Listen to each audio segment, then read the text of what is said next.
जय श्री राम दोस्तों। मैं नरेंद्र सिंह एम के स्टडी यूट्यूब चैनल में आपका स्वागत करता हूं। सीटेट के लिए प्रैक्टिस सेट चला रहे हैं। सीटेट के क्वेश्चनों पर श्रृंखला लेकर चल रहे हैं हम। आज का क्वेश्चन इसी क्रम में हमने लिया है। जैसे क्वेश्चन ज़्यादातर एग्जाम में बनते हैं ऐसे क्वेश्चन की बात हम कर रहे हैं और ऐसे ही प्रकार के क्वेश्चन लेंगे। आज का क्वेश्चन है हमारा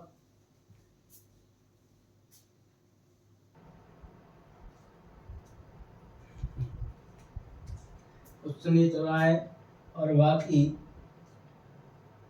तैराकी के लिए जाते हैं। बाकी तैराकी के लिए जाते हैं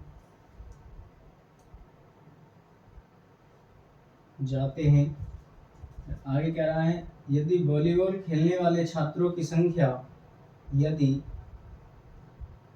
वॉलीबॉल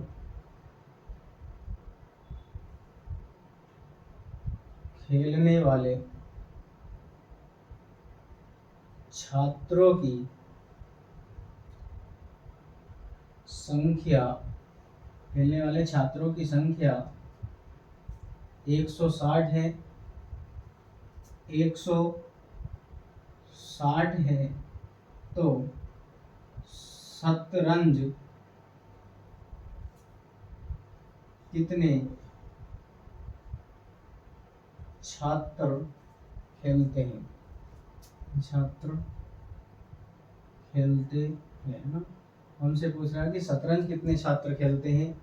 एक में कह रहा है ए में 180 है और बी में कह रहा है 20 है, सी में 40 और डी में है 120। क्वेश्चन देखिए, क्वेश्चन में क्या कहा गया है। क्वेश्चन कह रहा है एक स्कूल में आधे छात्र बैडमिंटन खेलते हैं, 1/4 छात्र वॉलीबॉल खेलते हैं, 1/8 छात्र टेनिस खेलते हैं, 1/16 छात्र शतरंज खेलते हैं और बाकी तैराकी के लिए जाते हैं। बाकी कहाँ पर जाते हैं? तैराकी के लिए जाते हैं। यदि वॉलीबॉल खेलने वाले छात्रों की संख्या 160 है तो शतरंज खेलने वाले छात्र कितने होंगे जो शतरंज खेलते हैं? ये क्वेश्चन में हमसे पूछा गया है। क्वेश्चन हमसे इसकी बात करवा रहा है। 80 होंगे, 20 होंगे, 40 होंगे कि 120 होंगे, ये संख्या हमसे पूछी गई है। केवल हमें शतरंज की संख्या निकालनी है। जो शतरंज वाले थे बाकी की हमें आवश्यकता नहीं है। देखिए इसमें जो वॉलीबॉल खेलने वाले छात्र हैं, वॉलीबॉल खेलने वाले छात्र, जो वॉलीबॉल छात्र खेलते हैं वो कितने खेलते हैं? 1/4। 1/4 छात्र हमारे पास वॉलीबॉल खेलते हैं तो 1/4 भाग के बराबर क्या है? जो वॉलीबॉल खेलने हैं उनकी संख्या कितनी है? 160 है। अब आप x/4 बराबर 160 लगाएंगे। यहाँ पर देखिए x इक्वल टू कितना आएगा? 64, यानी कि 640 हुआ। अब यहाँ पर ही वो कह रहा है कि शतरंज, हमसे कह रहा है वो शतरंज खेलने वालों की संख्या क्या होगी? 1/16 छात्र शतरंज खेलते हैं तो शतरंज खेलने वालों की संख्या मुझे इसमें निकालनी है। शतरंज खेलने वाले छात्र, जो शतरंज छात्र खेलते हैं उसमें यहाँ पर कितने हैं? 1/16 x है, 1/16 गुणा 640 और 16 चौका 64। जो शतरंज खेलने वाले छात्र हैं वो कितने हुए? 40 छात्र शतरंज खेलते हैं। हमारे पास इस क्वेश्चन का आंसर 40 सही होगा।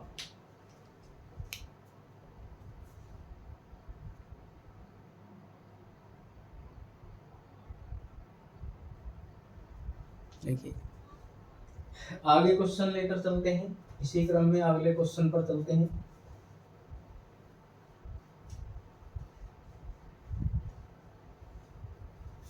क्वेश्चन है आगे,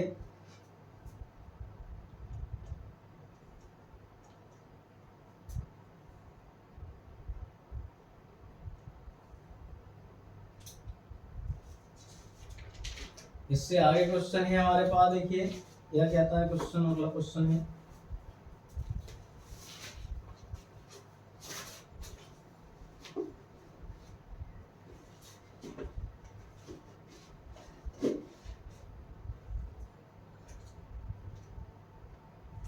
है एक दुकानदार ने एक दुकानदार ने 5.3 किलोग्राम बादाम 2100 ग्राम किशमिश 2100 ग्राम किशमिश 2100 ग्राम किशमिश और 2.2 ग्राम काजू और 2.2 ग्राम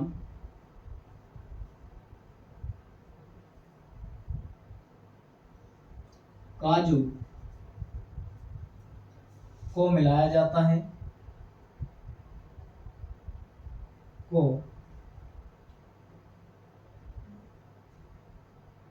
मिला दिया फिर कह रहा है कि इस मिश्रण के बराबर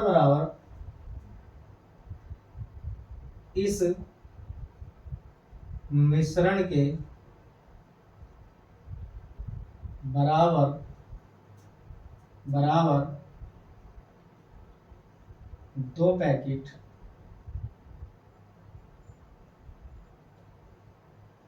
बना दिए। इस मिश्रण के बराबर 2 पैकेट बना दिए। प्रति एक पैकेट का भार पूछ रहा हूं, प्रति एक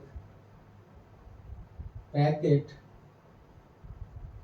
का भार होगा।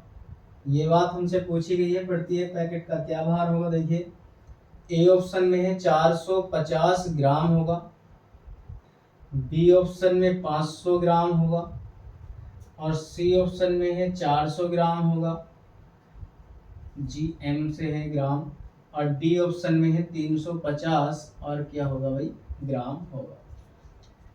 क्वेश्चन में कहा गया कि एक दुकानदार ने 5.2 किलोग्राम बादाम 2100 ग्राम किशमिश और 2.2 ग्राम काजू को मिला दिया। इस मिश्रण के बराबर 2 पैकेट बना दिए गए हैं। तो हमसे पूछ रहा है कि प्रति एक 2 पैकेट बना दिए गए हैं इस मिश्रण के, दोनों पैकेटों का भार क्या होगा, ये क्वेश्चन में हमसे पूछा गया है। इसे निकालने के लिए देखिए क्या करेंगे हम, सबसे पहले तो हम इसका मिश्रण बना लें, है ना। मिश्रण निकालने के लिए इसे सबको एक सा बना लें और इसमें जो किलोग्राम है और ग्राम है इन सबको जोड़कर किलोग्राम में बना लीजिए। सबको एक साथ जोड़े पहले आप, क्या लिखेंगे यहाँ पर, मिश्रण का कुल भार, मिश्रण का कुल भार, मिश्रण का जो कुल भार होगा आप इन सबको जोड़े। देखिए एक ग्राम में है, इसे भी किलोग्राम में चेंज कर लीजिए आप, और वो दे रखा है हमारे पास, ये किलोग्राम में ही है पहले से, ये वाला जो है किलोग्राम में ही है, क्वेश्चन में किलोग्राम में दिया गया है, किलोग्राम में, ठीक है। अब आप इन्हें सबको ग्राम की जगह किलोग्राम में बना लीजिए। ये होंगे 5.3 प्लस ये आएगा 2.1, इसे किलोग्राम को ग्राम में चेंज कर कर यहाँ पर हमने लिखा, और ये किलोग्राम में था ही, ये होगा 2.2, ठीक है। आप इसे चेंज करेंगे किलोग्राम में, ग्राम को, ये ग्राम दे रखा है, ग्राम को किलोग्राम में चेंज कर कर तब लिखेंगे। इसे जोड़कर कितना आएगा, 2 4 9 5 9 हो गए, 9 3 और 1 4 4 और 2 6, 9.6 किलोग्राम आया है हमारे पास, ठीक है। और यदि हम इसे ग्राम में चेंज करेंगे तो कितना आएगा, ये 9600 ग्राम आएगा, यदि हम इसे ग्राम में चेंज करें तब। अब हमसे कह रहा है कि कुल जो हमारे पास का भार था, मिश्रण कुल जो था वो 9600 ग्राम था। अब 9600 ग्राम को हमने 2 पैकेटों में बांटा, जब 2 पैकेटों में बांटा गया तो हमें प्रति एक का निकालना है, ठीक है। प्रति एक पैकेट का भार हम यहाँ पर निकालेंगे, प्रत्येक पैकेट का भार, और ये 2 पैकेट जहां पर मैंने लिखा है 2 दर्जन पैकेट बना दिए, ऐसा क्वेश्चन में शायद दिया गया है ना।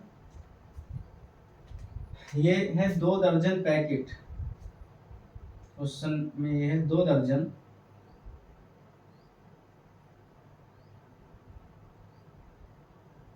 पैकेट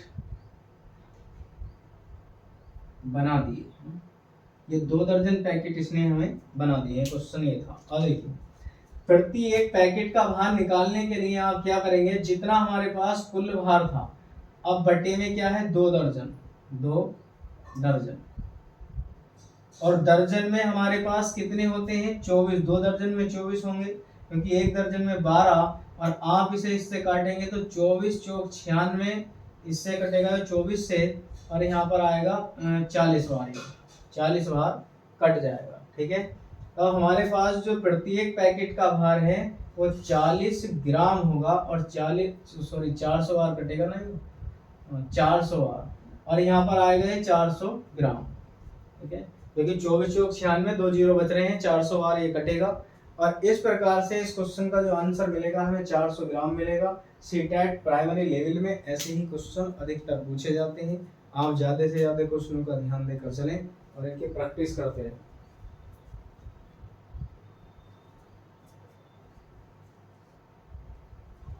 अगला क्वेश्चन है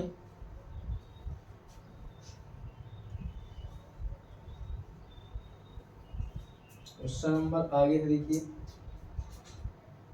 आगे क्वेश्चन में कहा गया एक बीकर, 46 नंबर, एक बीकर, ये नहीं, एक बीकर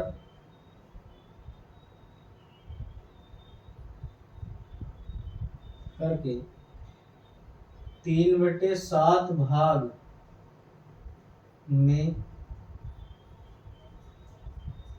पानी है। बीकर को ऊपर तक पानी से, बीकर को ऊपर तक पानी से भरने के लिए, पानी से भरने के लिए 16 लीटर पानी की आवश्यकता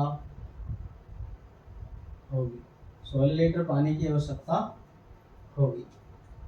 देखिए आगे क्या कह रहा हूँ, बीकर की धारिता क्या है। क्वेश्चन में पूछ रहा है बीकर की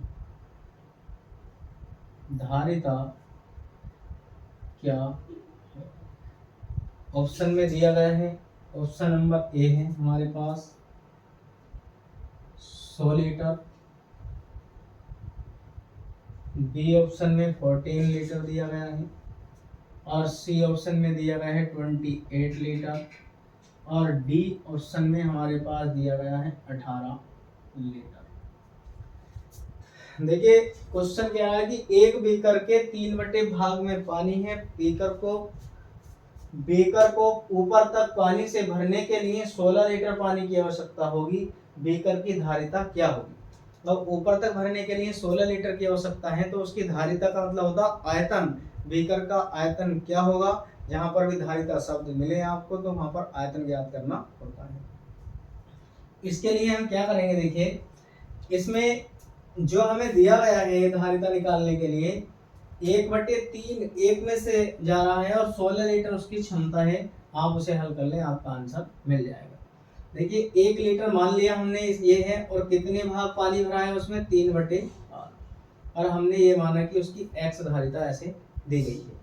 1 लीटर 1x थी, x मैंने इसमें से कॉमन ले लिया। देखिए x मानी तो कितना भरा गया है 3/7x। जब मैं दोनों को घटाऊंगा इसमें से मैंने x कॉमन यहाँ से बाहर कर लिया, जो मैंने यहाँ पर ये लिखा है।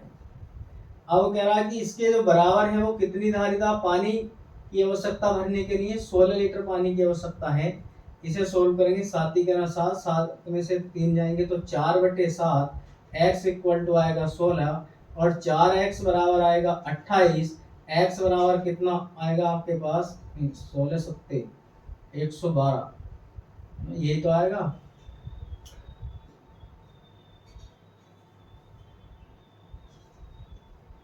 और 7 4 11, ठीक। आप इससे आप काटेंगे यहाँ पर कितना आएगा 112 और बटे में 4, ठीक है, 4 दूनी 8 होगा और यहाँ पर कितना बचा 3 4 अट्ठे 32। x की वैल्यू आएगी 28 लीटर, जो होगा उस बीकर की जो धारिता होगी वो कितनी होगी 28 लीटर बीकर की धारिता होगी। और हमें ऊपर तक भरने के लिए उसे तो पूछ रहा ना हमसे कि बीकर की धारिता क्या होगी, तो बीकर की जो धारिता होगी पूरा पानी उसमें 28 लीटर आ सकता है। इस प्रकार से आप क्वेश्चन को हल करते हैं भैया। ठीक प्रकार से अगर आप क्वेश्चन करते हैं तो क्वेश्चन आसानी से हो जाता है। पहली बात सबसे ये होती है कि आप क्वेश्चन की लैंग्वेज समझें। क्वेश्चन की लैंग्वेज क्या है, क्वेश्चन क्या कहना चाह रहा है, देखिए। इसके बाद हमारे पास क्वेश्चन है, ये क्वेश्चन भी सीटेट में पूछा गया है और आने की भी संभावना रहती है। क्वेश्चन नंबर जो भी आज का है ये 0.5 और फिर कह रहा हो 3.50। आगे कहा गया है 3.05। फिर इसके बाद हमसे पूछ रहा है वो 3.055। फिर क्वेश्चन में कहा गया है 3.355, ठीक है। इस तरह से संख्या बनाई गई है। आगे पहला ऑप्शन ये है, वो हमसे जो क्वेश्चन की थ्योरी पूछ रहा है वो आरोही क्रम में पूछ रहा है। कौन से क्रम में पूछ रहा है, आरोही क्रम। आरोही क्रम की बात कर रहा है वो कि आरोही क्रम में बताइए। फिर इसमें से पूछा गया, देखिए बी ऑप्शन में है 3.50, फिर 3.0.5 आएगा यहाँ पर, यही है ना, ये दिया गया है, ठीक है। फिर हमें दिया गया है इसमें 3.055, 3.05 और यह है 0.355, ऐसा हमें दिया गया है। सी ऑप्शन में दिया गया है 3.055, फिर 3.50 और 3.05 आएगा, 3.05 आएगा और फिर दिया है 0.355। और डी ऑप्शन में जो दे रखा है, आप डी ऑप्शन में देखें क्या क्या दे रखा है, 3.05 है और फिर दिया है 3.5, ये दिया गया है। और फिर इसमें हमें दिया गया है 3.055 और इसके बाद जो दिया गया है हमें वो दिया गया है 3.05, 3.05 और 3 फिर क्या छूटा इसमें, छुट्टी का संख्या यहाँ पर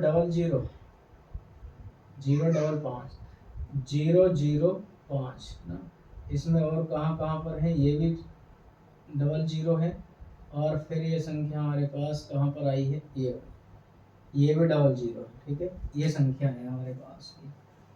फिर हमें दिया गया है लास्ट में इसमें 0.355, ये दिया गया। आरोही क्रम में पूछ रहा है। आरोही क्रम का मतलब क्या होता है, देखिए आरोही का मतलब होता है बढ़ते से घटता क्रम, है ना। आरोही क्रम पूछ रहा है वो। आरोही क्रम के लिए आप इन सब में से किसी भी एक को उठा लें और उसे क्रम में लगा लीजिए। सबको देखने की आवश्यकता नहीं है। जब भी ऐसा क्वेश्चन कोई पूछा जाता है तो आप सबको न देखें, सब में से किसी भी एक को उठाकर क्रम में लगा लीजिए। देखिए 1 2 3 4 5 6, 1 2 3 4 5 है, इसमें एक संख्या कम आ गई है ना। इसमें कौन सी कम रह गई है भाई, 0.50 है, 0.50 है, 3.055 है और 5.05 है। हाँ, ये वाली भी इसमें थी तो यहाँ पर एक ये रह गई है 3.055, ये रह गया इसमें। इसमें सभी में रह गई है 0, 0.5, 3 दशमलव यहाँ पर हमारे पास है 3.005 और यहाँ पर जो है 5 ही था, जहाँ पर मैंने करे थे 00, ये 5 का 5 ही है, इसमें कोई चेंजिंग नहीं, यहाँ पर भी 5। अब आप इसे हल करें, किसी एक को क्रम में लगा लीजिए। देखिए सबसे बड़ी संख्या इन तीनों में जो सबसे बड़ी संख्या है 30.5 है, 30.5।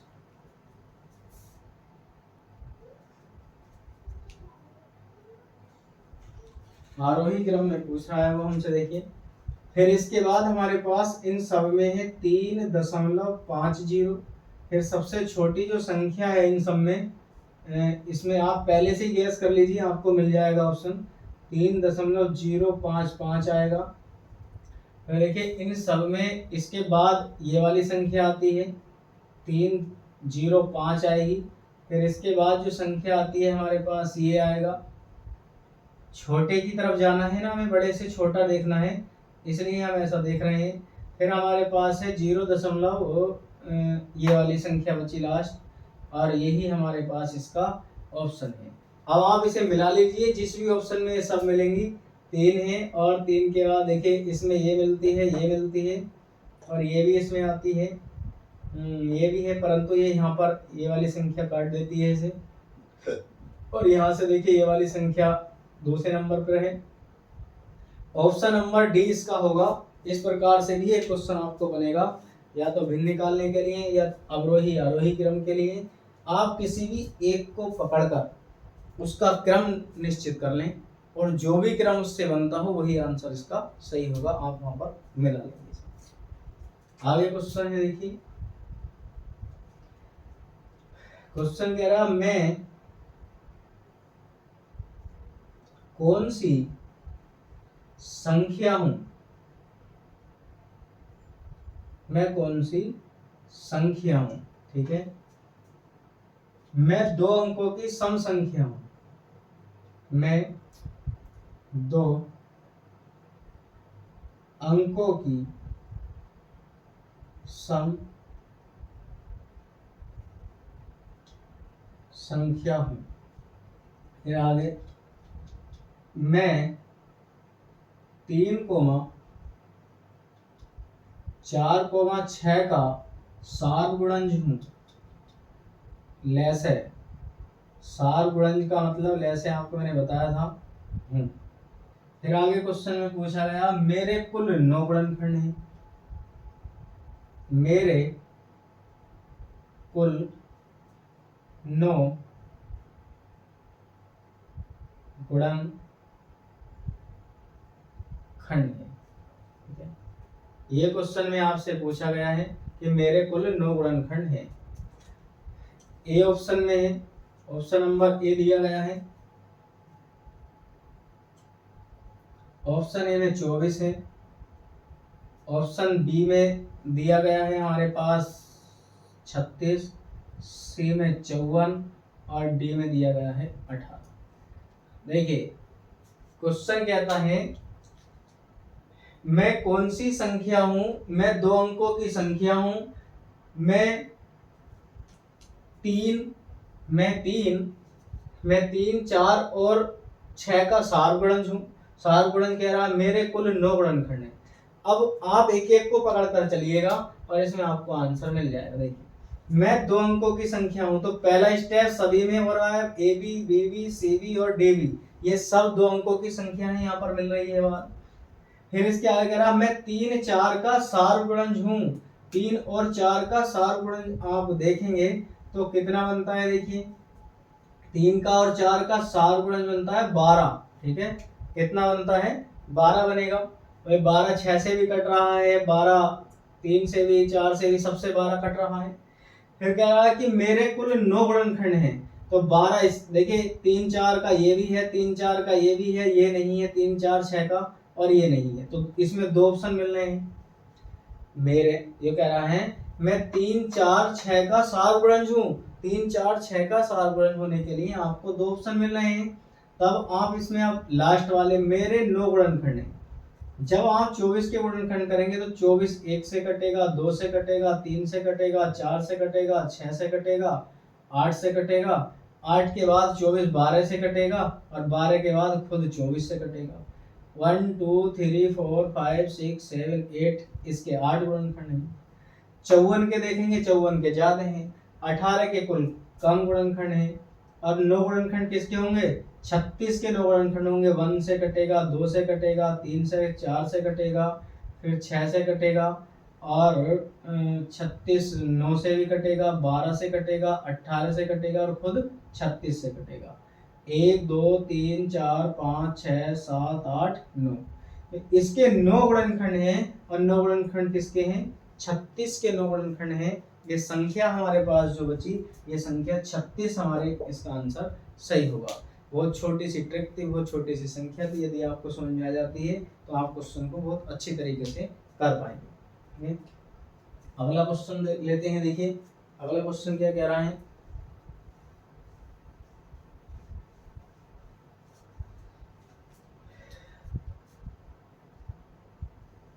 आगे का क्वेश्चन हमें दिया गया है। देखिए क्या दिया गया है, क्वेश्चन नंबर 49।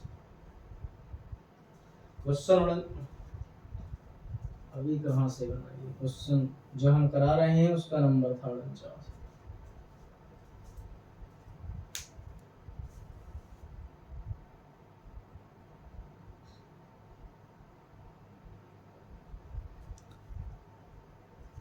क्वेश्चन है उसे आगे चलना है। क्वेश्चन 5950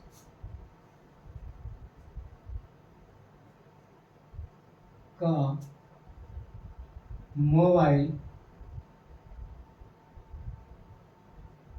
खरीदने के लिए कितने सप्ताह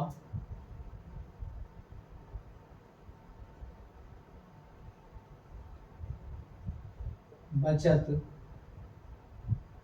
करनी होगी, यह हमसे पूछा गया है। ए ऑप्शन में दिया गया है 30, बी ऑप्शन में 50 है, सी ऑप्शन में 35 है और डी ऑप्शन में 40 दिया गया। देखिए क्वेश्चन को पहले ध्यान से पढ़ें आप। और क्वेश्चन अगर आपकी समझ में आ जाता है तो क्वेश्चन बहुत आसान है, मात्र 2 लाइनों में आंसर मिल जाएगा। बड़ा जरूर है देखने में और सीटेट में पूछा गया क्वेश्चन है। आशा घर के खर्च में से कुछ रकम बचाकर एक मोबाइल फोन खरीदना चाहती है। प्रत्येक सप्ताह वह सोमवार को 50 रुपए, बुधवार को 100 रुपए और शुक्रवार को 80 रुपए बचाती है तथा रविवार को उसमें से वो 60 रुपए खर्च कर देती है। उसे 5950 रुपए का मोबाइल लेने के लिए कितने सप्ताह में बचत करनी होगी। तो हमसे कितने सप्ताह में इतने पैसे खर्च बचा सकती है, जबकि वो द्वार में कितने रुपए खर्च कर लेती है, उसमें से 60 रुपए खर्च भी कर लेती है। तब आशा द्वारा की गई बचत, जब हम आशा की बचत निकालेंगे तो देखिए इन सबको जोड़ें। पहले सप्ताह में कितने की कर रही है, सोमवार को 50 रुपए प्लस फिर 100 रुपए बचाती है बुधवार को, 80 रुपए शुक्रवार को और माइनस के 60 इसमें से घटा दीजिए। जब आप इसमें से 60 घटाएंगे तो यहाँ पर 20 बचेगा। 50 20 70 और 100 बराबर 170 रुपए वो बचा लेती है एक सप्ताह में। ठीक है, एक सप्ताह के लिए 170 रुपए बचा लेती है। फिर हमसे वो पूछ रहा है कि उसे कितने सप्ताह में, है ना, इतने रुपए का मोबाइल लेना होगा, यानी कितने सप्ताह हो जाएंगे इतने बचाने के लिए। 5950 रुपए बचाने हेतु, है ना, इसे बचाने के लिए 5950 और बटे में आएगा 170। आप इससे से भाग करेंगे तो 35 बार ये चला जाएगा। उसे 35 सप्ताह, लगभग 35 सप्ताह लग जाएंगे और 35 सप्ताह में वो इतने पैसे बचा सकती है जिससे कि वो इतने पैसों का मोबाइल एकत्रित कर ले सकती है ना। ये क्वेश्चन सब पूछे जाने वाले क्वेश्चन है। और इसीलिए करवाए जा रहे हैं। क्वेश्चन की लंबाई चौड़ाई बेशक अधिक थी, लेकिन क्वेश्चन बहुत अच्छा है। आगे देखिए, आगे क्या कह रहा है क्वेश्चन। क्वेश्चन है निम्नलिखित, पता नहीं क्या नंबर का है ना, निम्नलिखित में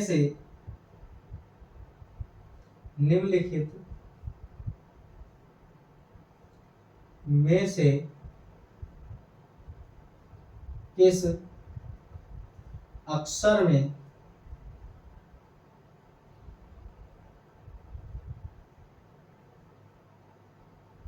क्षैतिज और ऊर्ध्वाधर, क्षैतिज और ऊर्ध्वाधर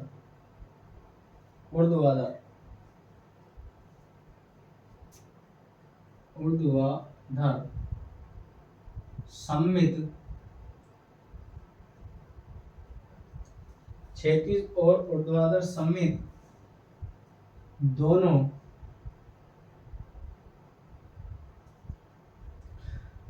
की रेखाएं हैं। ए ऑप्शन है वाई में, बी ऑप्शन हमें दिया गया है देखिए सी में, और यहाँ पर चलो एक्स कर देते हैं। सी ऑप्शन दिया गया है सी में, और डी ऑप्शन कह रहा है ए। जब मैंने थ्योरी पढ़ाई थी तो थ्योरी में मैंने ये वाली चीज आपको पढ़ाई है कि सममिति यानी कि सिमेट्रिकल लाइन का मैंने चैप्टर वहां पर पढ़ाया है। आप प्ले लिस्ट में जाकर एमके स्टडी पर देख सकते हैं, उसमें प्ले लिस्ट बनी हुई है और मैंने ये चैप्टर आपको पढ़ाया है। चैप्टर पैटर्न पर क्वेश्चन और इस पर सिमेट्रिकल लाइन पर क्वेश्चन, ये सारे क्वेश्चन मैं आपको क्रम वाइज करवा चुका हूँ। तो देखिए इसमें करते क्या है, सिमेट्रिकल लाइन क्या होती है यानी कि सममित रेखाएं क्या होती है कि कोई भी एक अक्षर लें, जैसे हमारे पास कोई वर्ग है या किसी आयत को आप लेते हैं, यदि हम उसे बीचों बीच किसी दो भाग में बांटें तो जैसा वो नीचे है वैसा ही ऊपर दिखाई देने वाला भाग बनना चाहिए।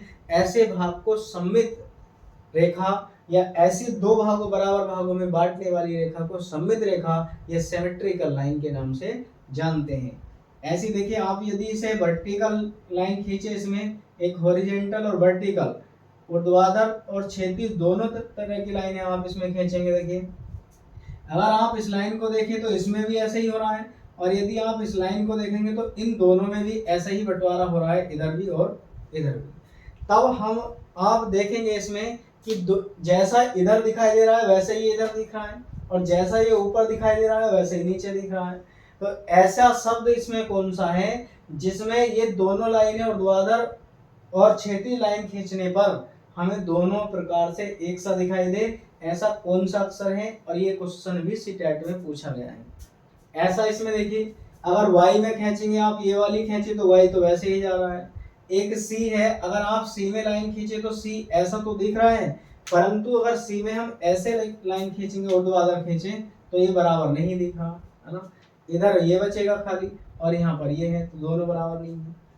यदि a में खींचेंगे आप तो a ऐसे भी नहीं दिखाई दे रहा, ऐसे तो है लेकिन a ऐसे नहीं दिखाई देगा। तब x एक ऐसे अक्षर है जिसमें आप यहाँ से लाइन खींचेंगे तो भी देखो ऊपर को ऐसे लग रहा है, और यदि आप यहाँ से लाइन खींचेंगे बीच में से तो जितना इधर को है इतना ही इधर को है और इतना ही इधर को है, ऐसे ही ऐसे खींचेंगे आप, इतना इधर को है इतना इधर को है। तो इसका आंसर जो होगा वो x सही होगा इस क्वेश्चन का जवाब। कभी कभी आपके यहाँ पर बाइनरी नंबर से भी क्वेश्चन बन जाते हैं, बाइनरी जो संख्याएं होती हैं बाइनरी से भी आपके नंबर बन जाते हैं। देखिए बाइनरी संख्या क्या है, इस पर एक क्वेश्चन मैं ले रहा हूं। क्वेश्चन है हमारे पास, क्या कह रहा है क्वेश्चन,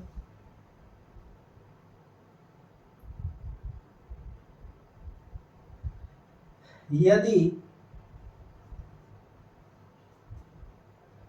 1101 ये दिया गया है और यहाँ पर 2 इक्वल टू दिया गया है हमें कि इसमें क्या होगा ना, ऐसा हमसे पूछा गया है कि इसमें क्या होगा।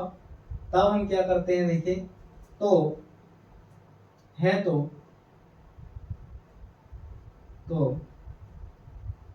रिक्त स्थान संख्या, कौन से पूछ रहा है कि रिक्त स्थान संख्या पर कौन सी संख्या आएगी, हमें ये बताना है इसमें कि रिक्त स्थान के स्थान पर संख्या कौन सी होनी चाहिए, है ना, ये बात हमसे पूछ रहा। रिक्त स्थान में कौन सी संख्या होगी, क्या क्या होगी, ए नंबर में 27 होगा, बी में 29 और डी में 32 होगा और सी में होगा 19। ये हमसे पूछा गया। देखिए जब भी ये दिया गया हो, जैसे 11 0 1 1 दिया गया है, यहाँ पर 1 1 दिया गया है, हम इसे इधर से प्रारंभ करते हैं। ठीक है, जब हम इसे इधर से प्रारंभ करेंगे तो हम इसमें 0 से स्टार्ट करते हैं, 0 की पावर इसे लेकर जो चलते हैं हम, देखिए ऐसा हम इसमें स्टार्ट करेंगे। यहाँ से जो 2 दिया गया है ये, इसकी पावर 0 लगाते हैं, 0 गुणा में 1 आएगा, प्लस 2 की पावर 1 फिर गुणा में 1, प्लस 0 गुणा 2 की पावर 2 आएगा, प्लस 1 गुणा 2 की पावर 3 और यहाँ पर आएगा 1 गुणा 2 की पावर 4। इसे आप हल कर लें, 0 की पावर 1 होती है, 2 की पावर 2 ही रहेगा, और जब हम इसके साथ गुणा करें, देखिए 0 की 0 ही आएगा, और प्लस इसे हल करेंगे, 2 का घन 8 होगा और 4 का 16, 2 की घात 4 है, 2 दूनी 4 दूनी 8 दूनी 16। इन सबको आप जोड़ेंगे तो ये हमारे पास बनेगा 24 और 3 27। तब इसमें जो बाइनरी संख्या होगी रिक्त स्थान पर कितना आएगा, 27 हमारे पास रिक्त स्थान पर आएगा। इस तरह से हम बाइनरी संख्याओं को निकाल सकते हैं। जो भी बाइनरी संख्या दी गई हो, आप उसके 2 की पावर 0 से स्टार्ट करें और गुणा में वो संख्याएं लगाते चले जाएं जो हमें दी गई है ना, तब हम उसे निकालेंगे संख्या को। तो कैसे पता लगेगा हमें कि जब हम इसे निकाल लेंगे तो हमें पता लग जाएगा कि इसमें संख्या होती है। बाइनरी से आपके यहाँ पर पूछे जाते हैं कि बाइनरी से संख्या बनाना, बाइनरी से दूसरी संख्या बनाने के लिए भी क्वेश्चन आपके यहाँ पर पूछे जाते हैं।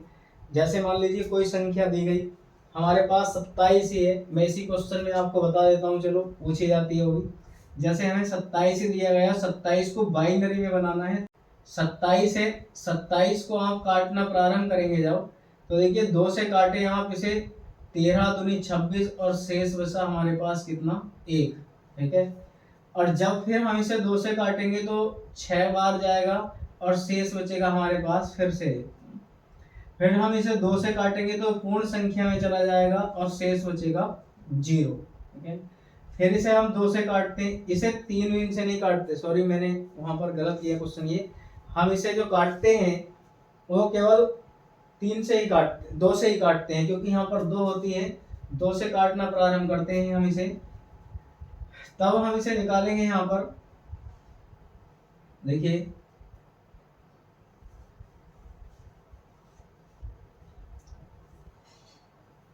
देखिए मैं इसी क्वेश्चन में आपको बता रहा हूँ, जब संख्या बाइनरी से संख्या में बनानी हो, बाइनरी संख्या से, जैसे 27 है, 27 को ही हम ले यहाँ पर, तो इसे देखिए 2 से काटेंगे, 2 से जब काटेंगे तो 13 दूनी 26, 1 बचेगा। फिर हम इसे 2 से काटेंगे ना, 2 से काटेंगे तो यहाँ पर कितनी बार जाएगा, 6, 1 बचेगा। फिर इसे 2 से काटेंगे तो 2 दिया 6, पूरा कंप्लीट कटा, 0 आया शेष। फिर हम इसे 2 से काटेंगे तो यहाँ पर 0 बचेगा, यहाँ पर 1 बचेगा, और यहाँ बचा कितना, 2 से काटने पर 1। जब हम इसे लिखना प्रारंभ करते हैं तो यहाँ जो बची संख्या है इससे लिखना प्रारंभ करते हैं, 1 1 0 1 1, और इसके साथ लगा देते हैं 2। आप देखिए जो इस क्वेश्चन में दी गई थी वही आपको देखने को मिल रही है।